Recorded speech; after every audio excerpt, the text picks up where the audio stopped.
Good afternoon, good evening.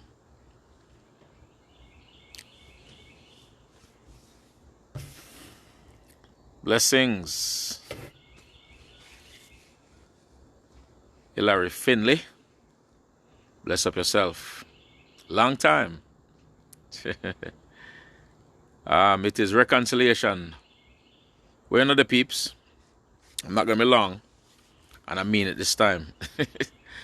It's just simply recapping and debriefing from last Sunday's OnDeck. Getting you geared up for another OnDeck, which is coming on tomorrow at 4 p.m. Remember, OnDeck is every Sunday at 4 p.m. It is your favorite time of Sunday evenings. It's your power hour with yours truly, Reconciliation. It's a Mount Zion band production. Now, recapping last week was a good one. We have put ourselves in a position where we join with the nations that observe a sentimental day called Mother's Day last week, Sunday. This past Sunday, not last week Sunday, this past Sunday. Because this is the last day of the week. And we big up the mothers. Our mother. My mother is not here anymore. I told a story, about how she left me in 2017. And I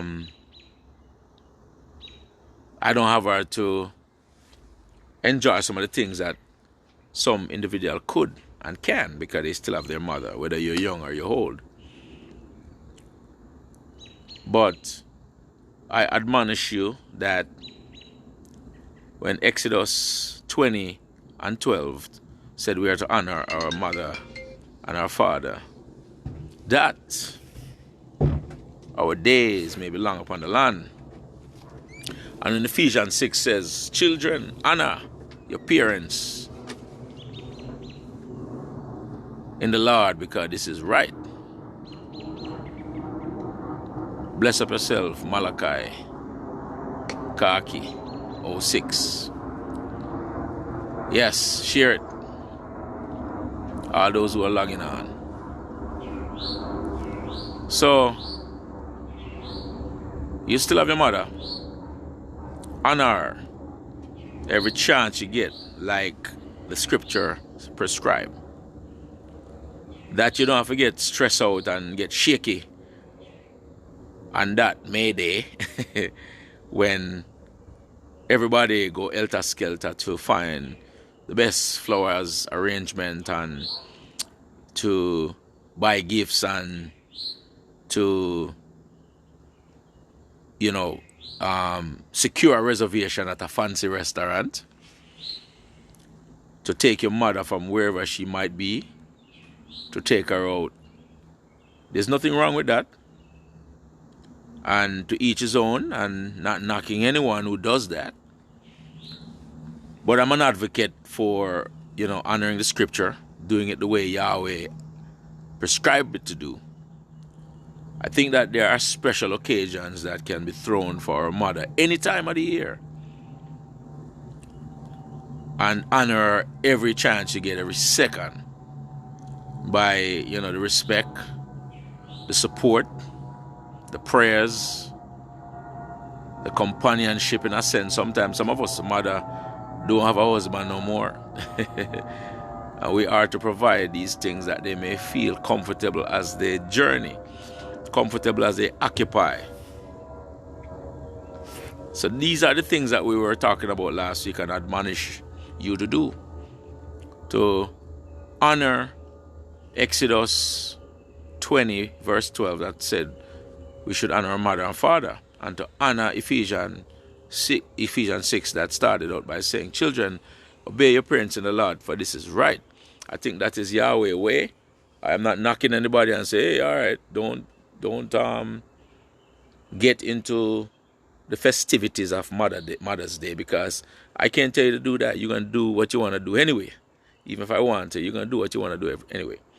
But we also share the history of Mother's Day with you from Greek and Roman mythology, an institution where they honor the mother goddesses of the time, came down through Europe with a celebration in the Catholic Church called Mothering Sunday.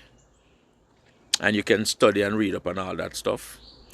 And then in the early 1900s, when Anna Jarvis and Julia Howe did their campaigning on their path of making Mother's Day a part of the United States, and also lobby for it to become a national holiday in the United States. And that's where we come. And once the United States owns it, the rest of the world is going to be affected by it and own it. Because all of us around this world is very Americanized. I can tell you that even when I was in Jamaica, I was somewhat Americanized. And now I'm in America and I'm not very Americanized. But, so you know the history, you know, the pros and cons, and what is the scripture recommendation of honoring mother, what the scripture recommendation of honoring your parents is, and honoring mother. Those are the things we talk about. You know, we had an extended musical spot that was just honoring mothers. We also, you know, incorporate some, you know, very pertinent commentaries.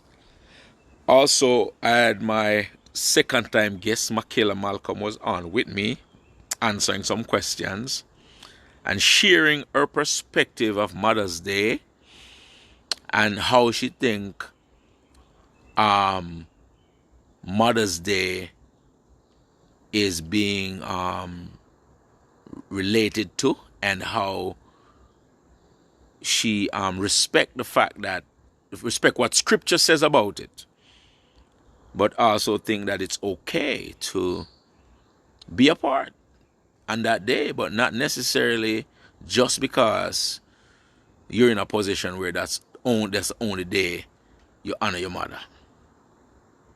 You see, that's the thing about it.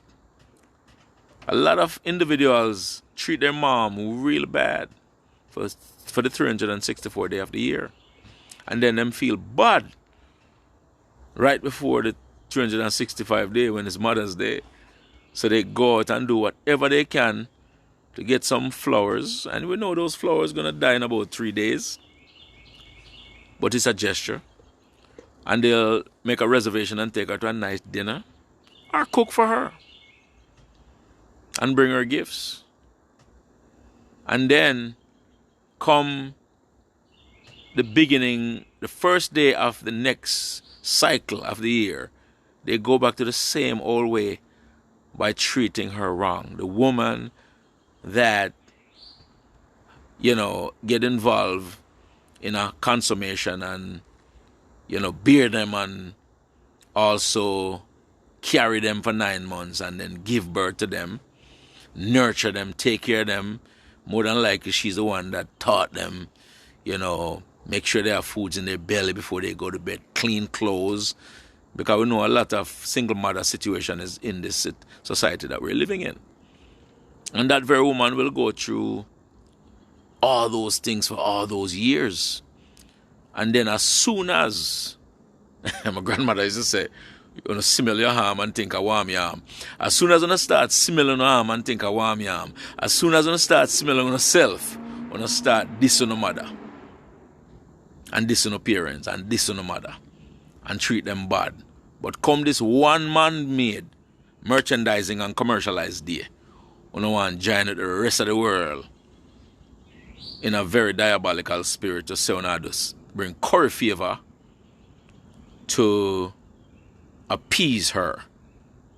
So reconciliation and scripture and Yahweh said, no, that's not the way it's supposed to go. You're supposed to honor your parents every chance you get, every second you get. And the reason why I'm about that, when it comes to that, and I'm gung-ho about that, is because I saw Yahweh say, I saw scripture say, we go always go the scripture way, which is the better way, which is Yahweh way, which is going to put us in a better position to tradition and this hurt the better way. That's at the end of the day, Yahweh will say, son, you did it my way. That's my admonition for you and recapping and debriefing from last Sunday's OnDeck. And look out for another brand new OnDeck tomorrow, sharp at 4 p.m. Your host, Reconciliation. It's a Mount Zion Band production. Big up on yourself. Thanks for hanging out, for those of you who hang out. And share this so you can remind somebody, say, OnDeck we say. Bless up.